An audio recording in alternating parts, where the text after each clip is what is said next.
tradition, but rather the influence of God is heaven to earth. So, but you know what? The topic that had a big impact sa ako katong i-share ni Pastor is the divine strategy. That divine ko kay that I am a citizen of His kingdom. We're not just Christian by religion. Title, dili lang kay religion nga title ta na Christian but a citizen of His kingdom. Ngano ang divine strategy man naka-open sa akong eyes is dili na ko balingtan, it was May 12 of 2024 last month nga ito na ko masasabtan nga ay ilan 2 meanings sa Matthew 6:33. Sa ito Matthew 6:33. But seek ye first, 8-9, but seek ye first the kingdom of God. Kita magot ka. Ano ba? I-open my spiritual eyes kay mo dito nga, ay wala na meaning sa seek ye first the kingdom of God. Ako nga sa una pa nga, Kristohan, takaw ra ba? Seek ye first the kingdom of God and all these things. Alam ko, yapa sa kaya nato kay, and all these things shall be added unto you. Didrito, wag mo sa shortcut. Wala ba po yung una sa seek ye first. Diba? Kita usahay, hindi usahay. Kita manggod tao. Na-normalize na sa ato ang what we want it now. Diba? Gusto ito instant. Gusto tayo na ito nga makabot ang mga butang. That's why here comes sicknesses, diseases, stress, failures, and ba? Ni abot. Kaya we want, vision na yun. we want positive outcome na yun. And here comes the overthink na if somewhat like we're walking on an eggshell, kabantay ko ng eggshell, di ba? Fragile na siya. Pagbuha ko na ito na, di ba? Inahilang yun na ito. Kaya mas matampo sa itlog. Yan, mabutang na ito. Excuse me.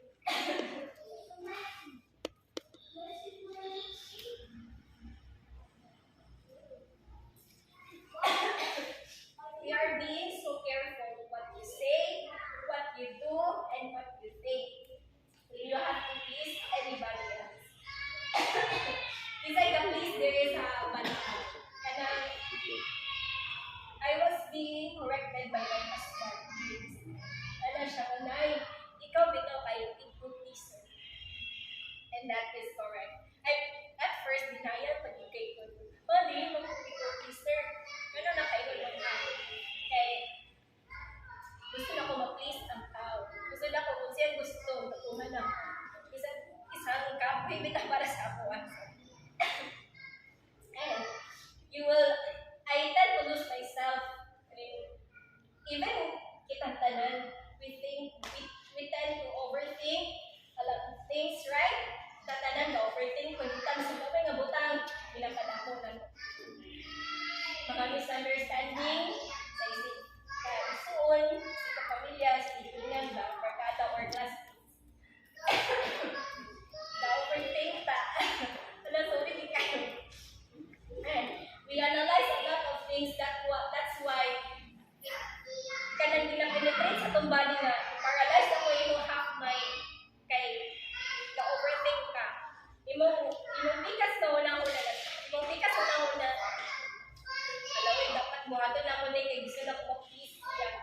Pero ang imong pikas unang una, nada ko yung positive side na kaya na mo, ayaw na talabi. Diba?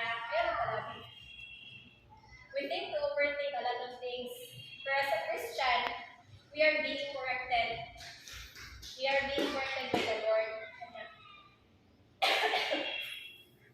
Well, ako nga tayo kay para sa ako, ginagulagi ko sa una pa ba, pero nakurek din, at least na gigamit ang Ginoo nga, kung pag mata, overthinker ka, people pleaser ka, stop lang na shame, ay dili ka dapat inanihan, Christian ka. Then, nang tana ko ay mga type mo, dili ko people pleaser,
free of respect and love.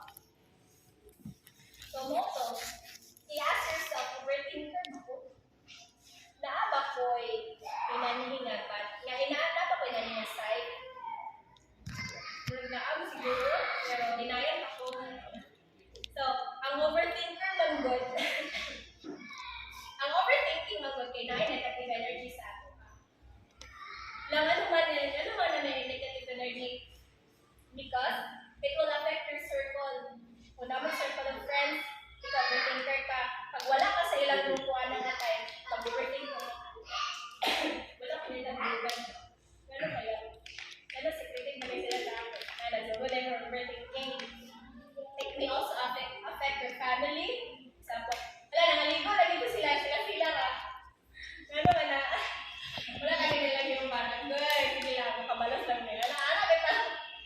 It may affect your relationship with your friends, your loved ones, or even your relationship with the Lord.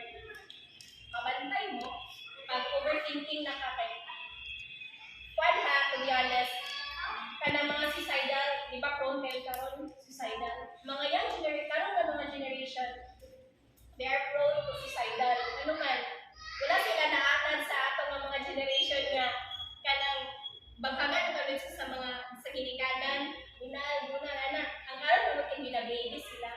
Ang ato nga time, dinosaur nga mga parenting strategy. Ang kanang karon nga generation, baby strategy kayo ba gina-baby dito sa mga tanan. Grabe ka pala yung anak. Kung once na problem about silang life, suicidal. They think na suicidal na is a good way para ma-end ang ilang problem. Saan ba ka? Di ba lain kaysa natanan? Ang product ng ni overthinking is that your trust in yourself and your faith in God will be compromised. If we allow the freshness of life to keep coming in, it will one day sink you nga. Hindi na ako sa tanan. Mura ka, isa ko pa, burn out, stress out, tanan out. Kira na ito. Pero dapat nabasahan sa book, yun siya dito. We live in a dangerous life and in a dangerous time. Our generation upholds a perfect image. And one wrong move, one wrong move can simply ruin your reputation. It is called, as na-mention ni Pastor, cancel culture. This one will give you a negative culture, which can cause you live under so much pressure. Wala, cancel culture. Right? Murag, alam ka, nakarealize ko bang cancel culture, di ba? Hindi namin pag-isahay. That is very wrong, because even I struggle with overthinking. So much pressure sa akong buwan ba sa akong tibok, sa akong shoulder pressure kay ko, kapag kayo sa na bitaw. Pero kita talaga nag-kapay, bisa ka tayo. Pero that's why I avoided being questioned. Ganun kayo pressure, kaya hindi ko gusto nga pangutanon ko nila, ano nga nakadiha? I doubted myself, and I instantly asked myself, I asked ako mga decision na, sakto ba kanya akong decision? Paano pa ba ako sa right alignment ni Lord? Nakapabak ako sa right path ni Lord? Sakto pa ba kanya ka na nakapaglahat? In my own money or own right way ni Lord? Diba makapunta na sa tanong sa kay, bisan Christian na kanagi, what is type questions, kay doubtful mata sa itong hinap. Gano'n kaya na? As the yung kaugalingon, gano'n kaya na? Why? Ana. So, it will give you a negative culture and can cause you live under so much pressure. Pero, before I don't make pressure, before na-encounter na natin mga pressure, before na nagiging high pressure. Kabala mo kinsa, ang first, ay siya yung first, pero kaya hindi ko nga treasure. And that was Peter. Di ba? Katong time na nasa sa barko, na ay, ingon si Peter nga, Lord, anha, araw ko diha sa iyo. Ingon si God na, ingon siya nga, ali, take courage. It is I, it is I. Don't be afraid. Nagduwa-duwa ba niya po si Peter o wala? Nagduwa-duwa niya po siya. Ano man, because ang surrounding niya, ang environment niya, may pressure sa iya ka. Kanang waves, kusod ang hangin.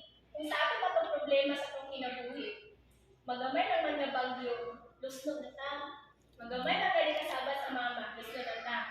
Ganun man, kay murag na-adapt na mo itong nga scenario ni Peter. Nga bisan na ana ganyan ginawa tubangan niya. Bisan na ana ginawa nakita niya face to face. Imagine na face to face. Wala niya po, hindi niya po sila exempted sa pressure. Ganun kaya? It is a test of faith. Amen. Amen. Ito nag-start na dahil na siya. Idako na ang waves. Idako na ang murag, gamay pa ganito, pag-alap pa lang ganito niya, uy, murag, kuan lagi ni ka ng murag musayo mo karon. Wala pa siya nagpadayon? Nagpadayon yapon siya, pero doubtful na siya. Ito na nag-start ang doubtful siya, kinabuhi na. Overthink na rin siya na, Lord, if it is you, kuha ako. Doubtful niya po sila, unsa na lang katanong, para na lang kita ang Ginoo. Presence ng niya, Lord, here in your presence. Kabalukan mo na ng kanta na, here in your presence, we are undone. Sino kayo siya nga meaning yun? Pag-ingon sa Ginoo nga, it is I. Grabe, it is I na dali ha. It is I. Ako ni Ginoo ni. Take courage. Nag-courage ba siya? Yes, pero na-doubt siya. Siguro sa panahon karon, the winds and the waves atong ay karon sa atong kinabuhi, kakahadlok na tayo sa ginagmay. Hadlok kayo nga atong nga situation mo. Mulagpak sa ating mga ma-encounter bitaw nato. Kay shaking pa atong life as a Christian. Dili pa siya solid, dili pa siya firm. Pero atong nga time na si God. Pero dili niya hapon kaayo sila naagya ko'y pagduha-duha. Pero that's why let's not invalidate the season of struggling and overthinking. So let's check everyone's life. Check yung kauban.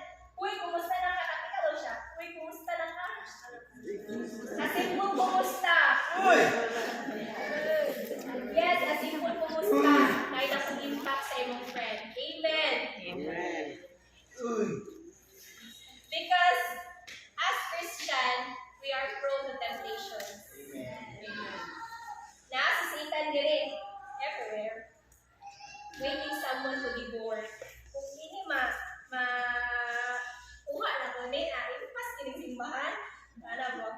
Diba? Kung wala ilang pastor, kini busy lang pastor naton. Paola ko ilang pastor karong Domingo. Ranout sa June, walay pastor, walay manimba. Pero glory to God na ay nanimba. Amen.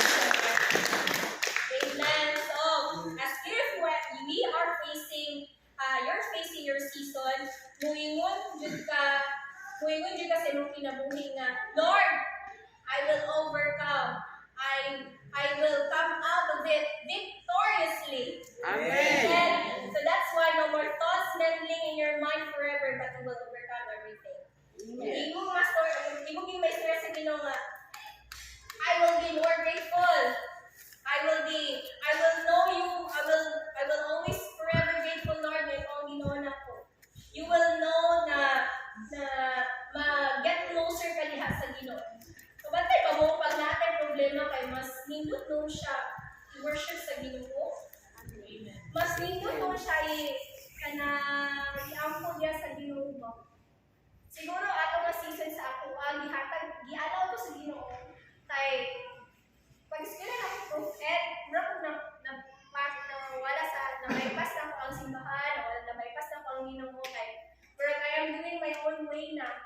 not in the right alignment sa Ginoo. Ay for lintanan na ako nga wala. Namdesi. Murag na kanita murag gubangan ng dili out ka ng first love ka na to sa Ginoo. Wala na sa mga simba, excited did you take sa Amen. Amen. So, ano siya from overthinking to overthinking. Kabasa naman na, from overthinking na overthink ka. Pero, dapat i-turn ito nato sa positive way na. Overthinking to overthinking. Kanina mong ginahunang ng mga negatibo, dapat positibo na. Iyon siya for what if I can do it, Lord? What if I can do it, Lord? To thank you, Lord, because you equipped me for this. Diba? Kung saan mas nindot, Lord, what if I can do it? Or mas nindot paminawan na, Lord, thank you, you equipped me for this. Asa ang mas nindot? Thank you, Lord, diba? Thank you, Lord, because you equipped me for this. Ingon siya dito sa book of 2 Corinthians, chapter 12, verses 9 to 10. My grace is all you need. My grace is all you need. My power works best in weakness. So now I am glad to boast. So now I am glad to boast about my weaknesses, so that the power of Christ can work through me. That's why I take pleasure in my weaknesses and in the insults, hardships, persecutions, and troubles that I suffer for Christ. For when I am weak, then I am strong. Isa na storya ni Kamantay ko, ano po, iso kinataw ba? Katong, ano daw sa panahon na broken ka, mas lamig kayo worship sa Ginoo, mas lamig idol sa Ginoo.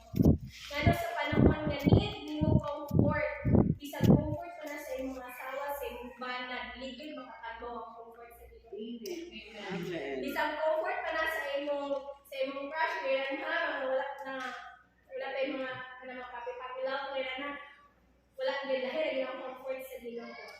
Amen. Kaya bisan pa sa panahon ni Paul, na isubay kay si Paula, kung sino yung tinuwag na ngalan, i-change na ba yung tinuwag na ngalan? Pastor DB, ano ito tinuwag na ngalan ni Paul?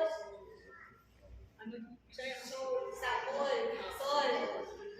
Bisan pa man yung sa iyang kinabuhi, na ay ka ng upside down, na ay twist ang gibuhat ang Ginoo sa iya. Kaya bisan pa man na sa persecutions kayo gibuhat sa mga Christians na daog sila. Amen. Ang Ginoo malikot na itatrabaho. Pero saan na lang walay grace? Kung saan na lang wala si grace? Kung saan na lang wala ang grasya? Diba? God's grace is usually defined as undeserved favor. Deserve ba na to? Dili. But naa si God, naa si Jesus. Grace cannot be earned. It is something that is freely given.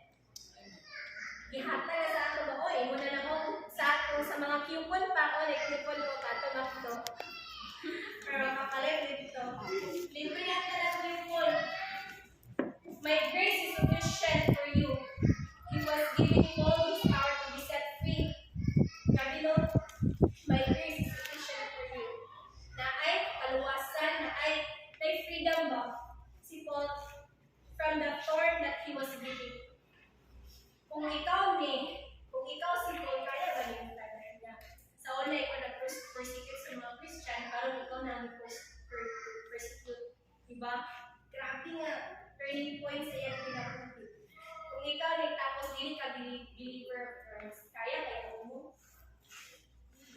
Dili na kaya.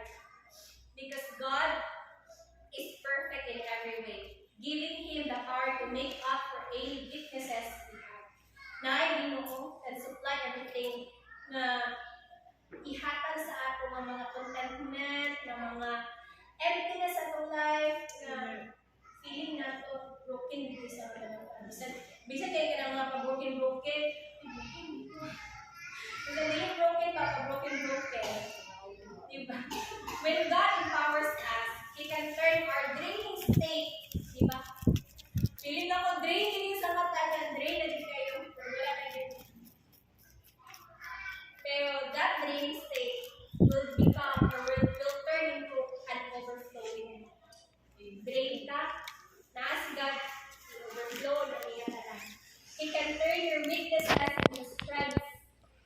can turn your disappointments into appointments of new plans. So, diba? Ano lang appointment? Appointment with God. Ano ka appointment for new plans? His unlimited supplies of power and strength will overflow. So, kapag yung draining moment, na ay unlimited supply of strength and power from the Lord will overflow. Amen! When you feel like, when you feel like you're sleeping and falling, katising na mo na ala ko mga friends, kay mula pataas na sila, kung ano na panirin. Kasi feeling nga left behind, kilala ikaw. Hala, wa ka sweet kay nagtaon ng mga garland sila mga anak, ako ano yung pay anak.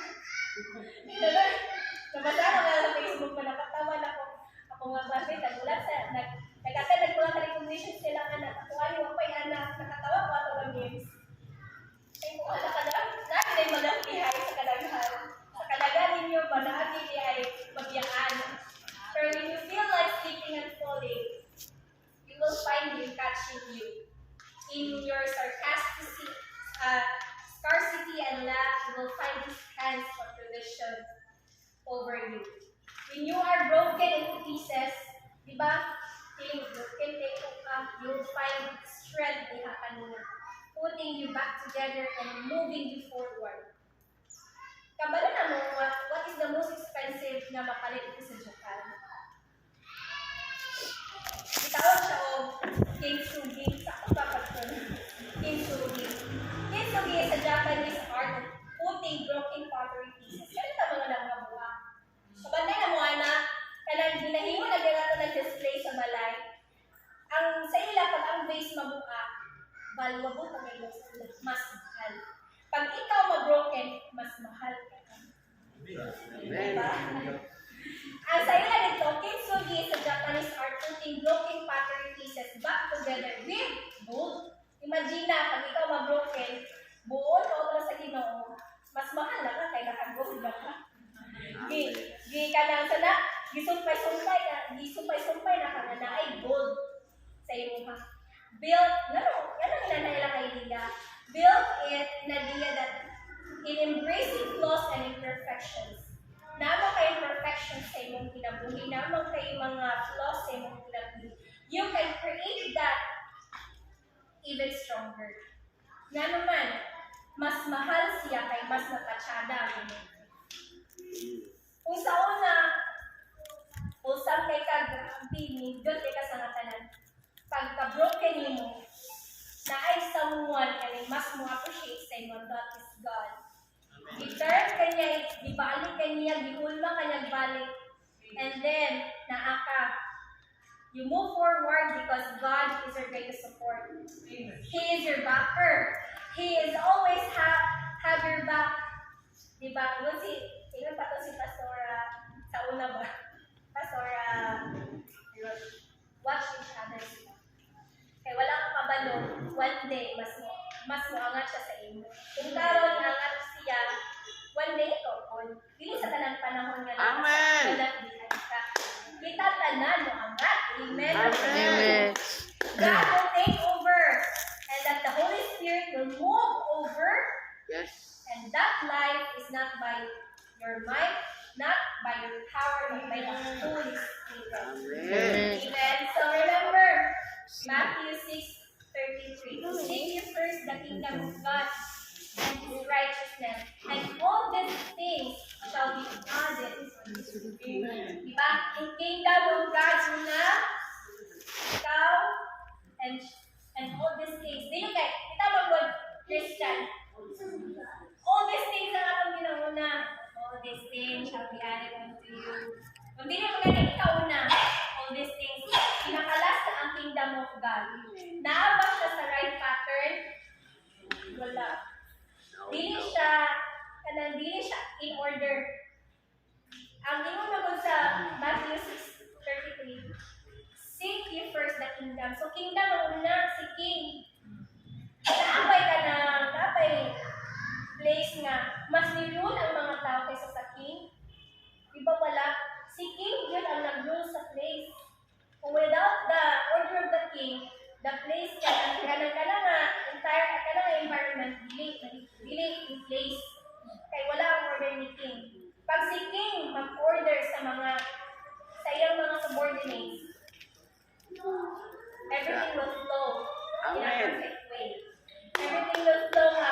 Wala ka ilan hindi kanino imong plan sa kung Yes. unexpectedly pinamili ka indot ka na feeling nga wala na ka nagdahong nga maabot na nimo kay sige na lang koy basta ko na lang ako kana na nimo basta mo di kung plano sa Ginoo patulog tayo na nagkabing effort nimo natulog ka agad ka pero nagdahong ka na-drain ka, na-burn out ka, mo na stress out ka, Lord, ang saan mo malig, ikapoy ako. Kaya wala man yung iuna ang safety first na kingdom of God. Kaya iuna man yung all the stage of attitude. So, people of Christ, unahan na to ang safety first. I have himself, then let that all these things shall be added unto you will overflow. Amen. Amen.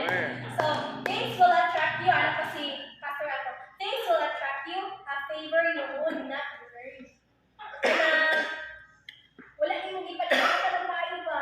Kanang less, kung sa ato pambetics na kay ka ba, or basta-basta na yung bibuhat, pero, lalo ba sa Ginoo, wala yung makakabo. Amen. Balang kung pa lang sa inyong presidente nila, pero if ang God mag-manipulate, wala may mabuhat ang president. So, from my heart is in trouble, sa Panginoon, thank you Lord, I know you are in control. So, God ang control sa Panginoon. So, thank God for His provision, because I think I am not blessed enough to, let's say, Lord, thank you because I am blessed beyond measure. Amen. From these challenges, Lord, Lord, too much na mga challenges to carry capacity. Thank you, Lord, because I am an overcomer. Amen. Because you rose from your darkest moment and came back as a winner. Amen. Di ba? Amen. Sa panahon na hindi mo kaya, you will be gibakod ka sa Ginoo from your darkest moment. And then, here comes you are. Winner na ko ka.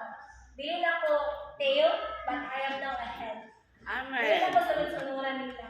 Kay nana ko Ginoo, Yes. overcomer ko, and I know that God will lead me always. Amen. Na Holy Spirit always